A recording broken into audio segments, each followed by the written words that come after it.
Today my speech will be in a problem-solution organization pattern, and I will be talking to you about the use of seatbelts in vehicles. Seatbelts can be very controversial because some people believe that they don't have to wear it because it's their life and they can, choose if they want to wear it or not.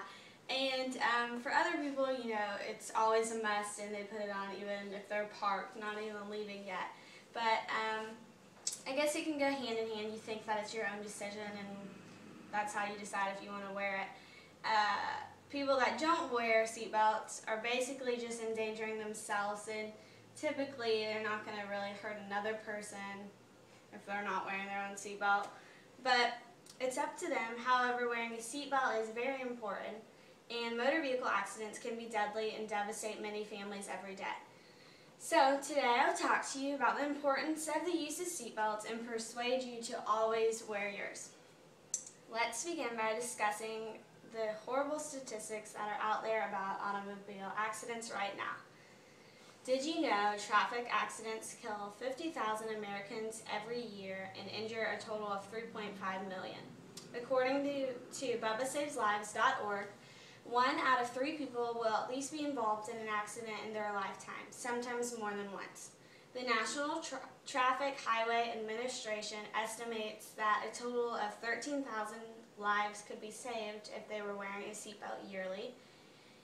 The U.S. Department of Transportation estimates that 50% of injuries could decrease if everyone wore a seatbelt, and 47% of 16 to 20-year-olds say seatbelts are just as likely to harm them as to help them, as stated by NOYS.org. Some of the most common excuses for not wearing a seatbelt are because they forgot or were only going a short distance. And we know that most accidents tend to happen a mile or so from wherever you're going anyways. One positive, however, is that the National Highway Traffic Safety Administration has said from 2008 to 2009 there was a gain of 1% of people wearing seatbelts. All of these statistics and numbers still do not help everyone. People continue to risk their own lives and the lives of others on a daily basis. So, okay, now I'm going to give you a personal insight of my own life and how seatbelts have personally affected me. In 2010, one of my great friends was killed in a car accident, and he was driving along the interstate, but he was in the passenger seat, and so the driver didn't have the seatbelt on, and neither did he, and they collided into the center of the interstate and the barricades. And so he was actually discharged from the vehicle because, of course, he wasn't wearing a seatbelt. Now, we don't know if wearing a seatbelt would have changed it or not, but the driver was not wearing it either, and he survived. So it's just the way the thing works, I guess.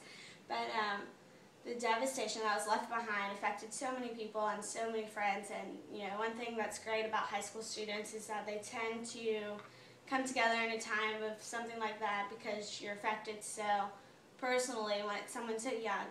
And which was a great thing for me because I was able to have the opportunity to get involved with our Battle of the Belts program at the high schools. And so we got to, this is a week-long event that Hillsborough County Public Schools puts on, and it's just to inform students on seatbelts.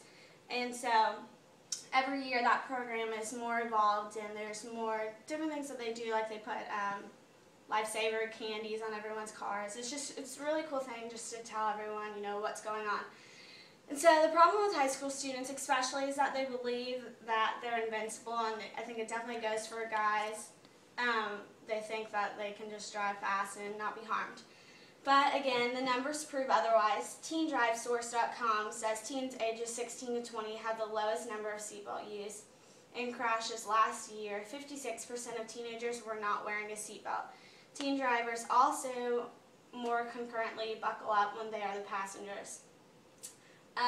Your life is just beginning and is so precious, and vehicles are so dangerous, so I don't understand why people would not want to wear a seatbelt. but the laws around our country are different in the use of seatbelts. And in Florida, there are two types of laws. Primary seatbelt laws allow law enforcement to ticket everyone not wearing the seatbelt. And secondary seatbelt laws state officers may only issue a ticket if there is another citable traffic violation. 32 states have primary seatbelt laws or front seat occupants, and in 17 states there are secondary laws. The DMVFlorida.org says that Florida has a primary seatbelt law. Officers can pull you over at any time if not wearing a seatbelt, and the law applies to anyone in an automobile. So now that you've seen the facts and the consequences and what not only I but millions of families have had to deal with after devastation, I really would hope that you would wear your seatbelt. Not only is it a very strict law here in Florida, but for your families and for your friends and all of the people you influence, you should always wear it. We are only given one life to live, and I would rather be happy and healthy wearing my seatbelt than not here any longer. And so I hope that for everyone, you start wearing your seatbelt no matter how short the distance.